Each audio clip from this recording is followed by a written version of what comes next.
Bonjour, encore un petit message à propos du prépareur. Nous ne sommes pas là sur la terre, nous en tant que chrétiens, et chrétiens nés aussi canon, pour être des gobeurs de versets. Je m'exprime. L'apôtre Paul n'était pas Dieu sur la terre, voyez-vous. Les choses qu'il a dites étaient certainement bonnes pour son époque, mais nous avons un droit de regard aujourd'hui. Il est bien évident que des choses ne peuvent plus être réinterprétées aujourd'hui de la même manière, et il faut pourtant trouver la signification profonde de ces choses pour pouvoir les réinterpréter aujourd'hui. Inutile donc de se combattre à coups de versets, comme vous voyez, des confrontations entre chrétiens, qui à mon avis sont tous autant chrétiens les uns que les autres. Mais ils ont des petites interprétations. D'ailleurs, l'apôtre Paul a dit au point où nous en sommes, que nous avons des petites divergences. Marchant d'un même pas, ça fait rien. Donc marchant d'un même pas, évidemment, on marche pas tellement d'un même pas, mais ça, je pense que ça veut dire oubliant ces petites différences et marchant malgré tout dans la foi qui nous unit. Donc il faut chercher des choses qui nous unissent. Même je pense avec les frères catholiques, qu'on fustige bien souvent, et je pense à juste titre. Il faut d'ailleurs que ce soit pas toujours par derrière, mais il faut qu'on puisse leur dire avec amour devant. Mais il faut chercher malgré tout des corrélations avec ces gens-là. Bon, on peut se rejoindre sur beaucoup de points, et donc nous puissions avoir une foi œcuménique pour essayer constamment le rapprochement, les ponts, mais évidemment pas sous la bannière catholique. On peut trouver une bannière, exemple la bannière chrétienne. Ne pas prendre les versets de manière béate. Voilà, le Seigneur a dit ça, le Seigneur a dit ça. Faisons attention à ces choses-là, parce que certains pasteurs ou commentateurs chrétiens parlaient de, je crois, Armstrong sur la Lune, et qui parlait des choses un peu spirituelles, qu'il avait senti Dieu ou des choses comme ça. Donc là, ce n'est pas dans la Bible. Alors évidemment, quand ça nous arrange, quand ça va dans le sens biblique, on cite tel ou tel homme. Par contre, si ça cadre pas avec notre compréhension personnelle de la Bible, il est évidemment que nous évitons de mentionner ces gens-là.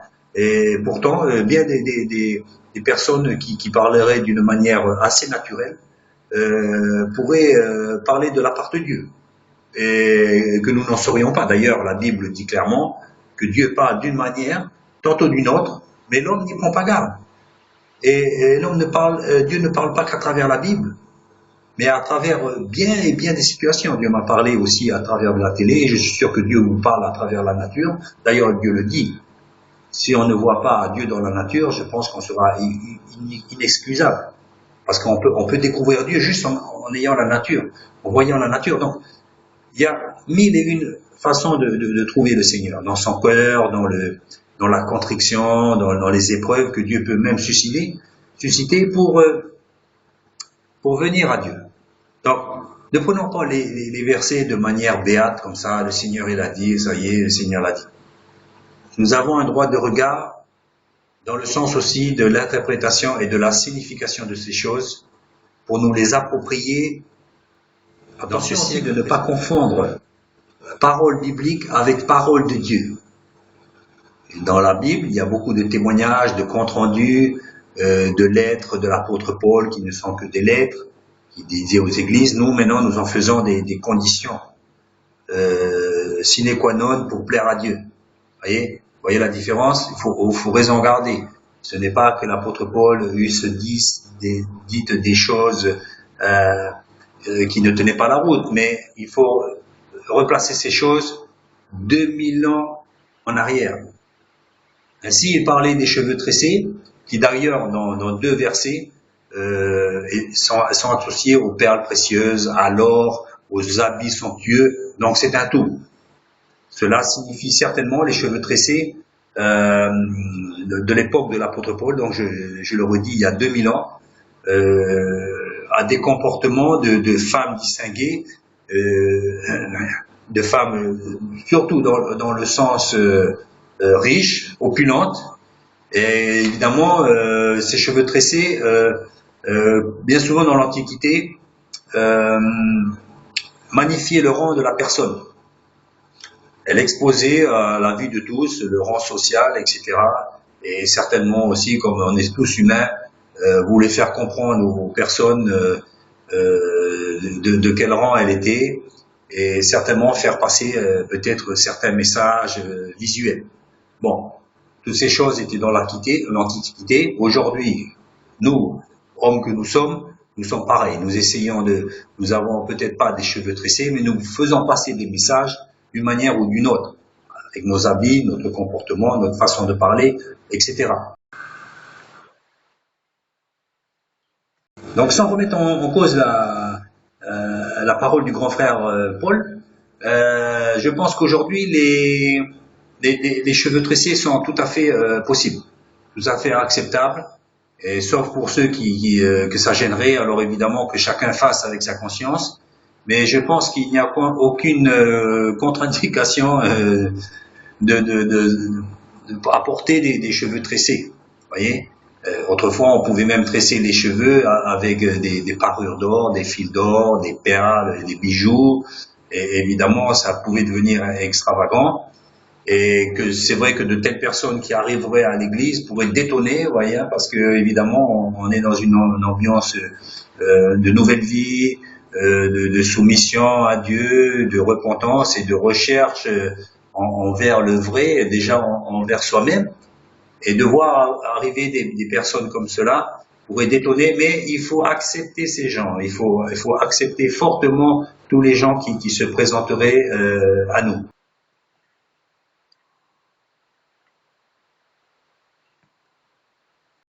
Aujourd'hui, les cheveux tressés n'ont plus la même signification qu'au temps de Paul. Il faut bien le savoir. Ils n'ont plus la même signification. Donc, c'est pour cela que je dis que nous pouvons aujourd'hui avoir des cheveux tressés. Donc, il faut pas prendre la Bible, comme je dis, d'une manière béate. Vous voyez, le Seigneur l'a dit, l'apôtre Paul il l'a dit. Vous voyez,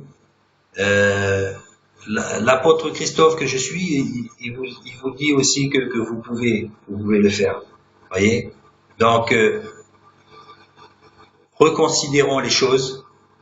N'oublions pas qu'il y avait eu autrefois des livres apocryphes. Ce sont des livres qu'on a retirés du canon biblique pour X raisons.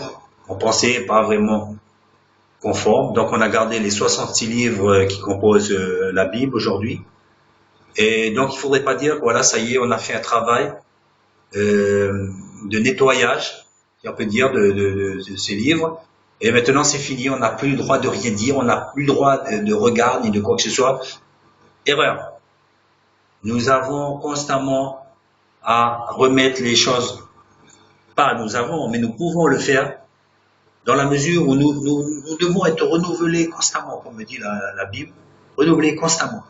Les choses changent, les mots changent. Une chose qui valait dire quelque chose autrefois ne veut plus dire la même chose aujourd'hui. Et si nous nous arrêtions à cette ancienne signification, nous serions aujourd'hui complètement à contre-temps.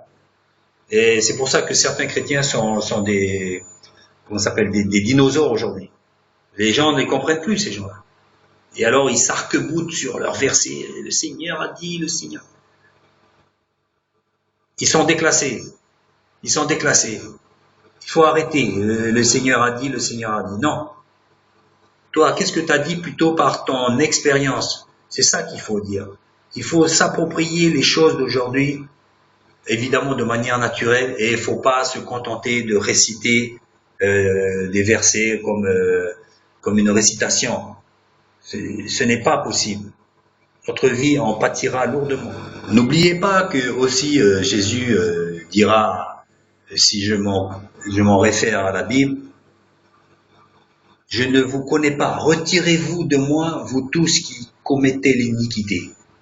Si je m'abuse, ces choses-là étaient dites à des religieux. Donc faisons gaffe à nous-mêmes, à moi-même. Seigneur, mais on a fait des miracles, on a chassé des démons, etc., on a prêché, etc. Je ne vous connais pas. Faisons très attention à ça. Des gens qui étaient devenus religieux, qui faisaient même le travail du Seigneur. Voyez, on pouvait dire qu'ils faisaient le travail du Seigneur, et aujourd'hui, bien des gens n'y voient que du feu. Ils voient des religions de quelque part que ce soit faire des choses qui concordent avec le canon biblique et qui un jour seront considérées comme iniques, donc injustes. Faisons attention à nous-mêmes. Faisons attention. Recherchons Dieu dans la Bible, mais au-delà de la Bible, au travers de notre solitude devant lui, devant notre cœur, qui sera renouvelé par l'Esprit. Pour vous dire que la signification dans le temps n'est plus la même, il y a peu de temps de là, peut-être dans les années 50, les jeunes filles avec les filles tressées étaient les jeunes filles qui faisaient partie des bonnes familles. C'était un signe de distinction, voilà, qui visualisait, voilà, cette fille est une fille de bonne famille. On voyait rarement les filles avec les cheveux tressés faire les folles comme ça, à se dandiner, un peu comme aujourd'hui d'ailleurs. Donc il faut pas se fier aux apparences. Vous voyez, comme la Bible dit, ne vous fiez pas aux apparences. Et Dieu regarde au cœur. D'ailleurs, en parlant des tresses, ils en parlent dans 1 Pierre 3, verset 3 et dans 1 Timothée 2, verset 9. Mais dans 1 Pierre 3, verset 3, ensuite vient le verset 4 et il parle de ce que nous avons intérieurement qui est plus important. Donc, l'apôtre Paul, quand même, remet un peu, si j'ose dire, les pendules à l'heure. C'est que ce qui compte, c'est l'intérieur. Et donc, pourrions-nous avoir, ou même pour les jeunes filles, avoir des cheveux tressés et avec aussi à l'intérieur une manière décente et puis une manière humble et tout ça. Autrefois, certainement, les cheveux tressés signifiaient beaucoup de choses, peut-être un rang social, d'ailleurs, un rang social. Ça peut vouloir dire certainement aussi de l'extravagance aussi, etc. Et voyez-vous, dans les années 50, 60, les cheveux tressés signifiaient de faire partie des bonnes familles. Donc, voilà. L'important est ce qu'on dégage intérieurement. C'est vrai que l'aspect extérieur signifie bien des choses, révèle nos personnalités, etc. Et pourquoi pas. Je pense que Dieu est content qu'on s'affirme. On n'est pas là pour gober les versets et pour se soumettre à des versets dont on ne sait même pas la signification. Et il a dit ça, donc on le fait. Non. Il faut qu'on applique les versets de façon à ce qu'on les ait déjà appliqués par notre expérience et qu'on les ait analysés, on dit oui, ça c'est vrai, ou ça non, je préfère faire comme cela. Et d'ailleurs, c'est en faisant ces choses-là qu'on recadre bien souvent facilement ces versets et on leur redonne vraiment leur signification et pas en les gobant béatement et j'allais dire bêtement. Vous voyez, les premiers versets que vous devez appliquer, ce sont les versets que vous allez trouver écrits dans votre cœur. D'ailleurs, la Bible le dit, dans les derniers temps, je crois, il écrira sa loi dans notre cœur, dans notre esprit. Vous voyez, on pourra dire aussi même du Nouveau Testament, cette lettre qui a vieilli. Nous sommes renouvelés de jour en jour. Vous voyez, l'esprit n'est pas figé et ne peut pas être figé dans des écritures. Ce n'est pas possible. Je vais finir aussi par ces paroles. Nous pouvons très bien avoir de l'extravagance dans notre accoutrement, avoir des choses un peu, voilà, j'allais dire farfelues, et être humble au fond du cœur. Je m'en rappelle, et de par les manières, je m'en rappelle un pasteur qui était de passage et un jour qui avait dit, voilà, il y a des hommes comme ça qui marchent droit, comme ça, de façon martiale et fière. Et finalement, c'est pas forcément des gens orgueilleux. Et je pense que ce qu'il dit est vrai parce que je le ressens.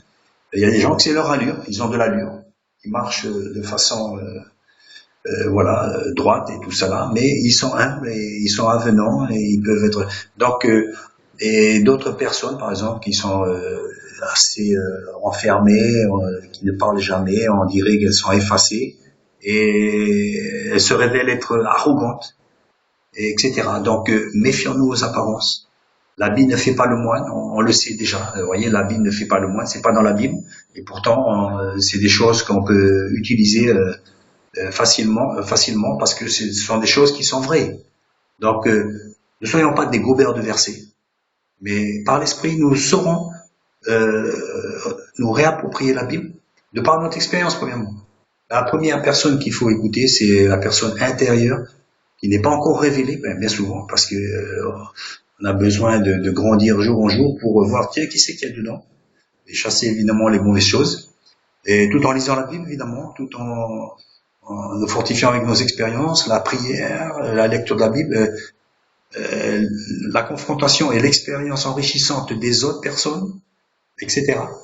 Et la vie continue, mais ne soyons pas des grenouilles de bénitier, des gens qui ont des versets plein la tête et qui vraiment sont plutôt étouffants pour la plupart des gens, parce qu'ils n'ont que ça à la bouche et ils ne savent plus parler sans dire des versets. Donc il ne faut pas être lourd. Nous sommes légers, nous savons parler. Souvenons-nous de cet homme de Dieu qui, lors de son départ, fut chahuté par des enfants qui lui dirent « Monte, chauve, monte, chauve ». L'homme de Dieu se retourna et maudit les enfants, qui par la suite se firent tuer par un ours. Apparemment, chez les Juifs, la tonsure, la calvitie était un signe de malédiction. Et pourtant, c'était un homme de Dieu. Alors méfions-nous des apparences vestimentaires ou capillaires. Rappelez-vous aussi la phrase que Jésus avait dit aux pharisiens à propos de la femme adultère. Il avait dit que celui qui est sans péché jette la première pierre. Alors, vous le savez. Mais est-ce que vous considérez un petit peu que ces paroles que Jésus a dites, celui qui est sans péché jette la première pierre, ne sont pas dans la Torah? Ne sont pas. Les Juifs auraient pu très bien dire, maître, Rabbi, ce que tu dis peut être vrai, mais n'est pas dans la Torah. Ils ne l'ont pas dit. Ils ne l'ont pas dit. Ils en su certainement intérieurement. D'ailleurs, ils sont partis, totalement tout confus. Ils disent oui, c'est pas dans la Torah, mais j'arrive pas à lever la main sur cette femme et lui jeter la pierre. Voyez-vous? Donc, Jésus n'a pas utilisé de versets pour confondre les religieux. Et pour les païens, c'est pareil. Nous n'avons pas besoin automatiquement et systématiquement d'utiliser des versets. Mais qu'est-ce qu'il faut utiliser? L'esprit, l'amour. L'amour est plus grand que tout, est plus grand que les prophéties. L'amour est plus grand que tout. Les versets, bien souvent, on tue les gens. On les tue. Ah, elle a dit ça, c'est pas bon. On n'est pas là pour tuer les gens. J'ai connu une personne aussi comme ça. Elle pouvait faire beaucoup de mal et puis ça servait à quoi? Elle restait au sommet de la hiérarchie biblique, si on peut dire, et seule, parce que elle avait tué des gens avec sa bouche à coups de versets. Ce n'est pas bon. Ça me fait penser aussi à la Bible où il disait à un moment donné, tuons-le avec notre bouche, avec nos paroles. Depuis l'Antiquité, on sait très bien le pouvoir de la bouche, de la parole, et maintenant on a transposé ça avec les versets, et puis on tue les gens aussi. Mais là, on a une conscience parce que c'est les versets, alors c'est bon. Non, c'est pas bon, c'est pas ça. Il faut que tout soit utilisé avec amour pour la gloire de Dieu, parce que Dieu, il construit, il ne détruit pas. La parole de Dieu n'est pas là pour détruire ou pour faire une confrontation entre nous. Mon frère, tu as une autre interprétation? Dieu, fais comme tu veux, on est toujours frères. Ne nous disputons pas avec ces choses-là.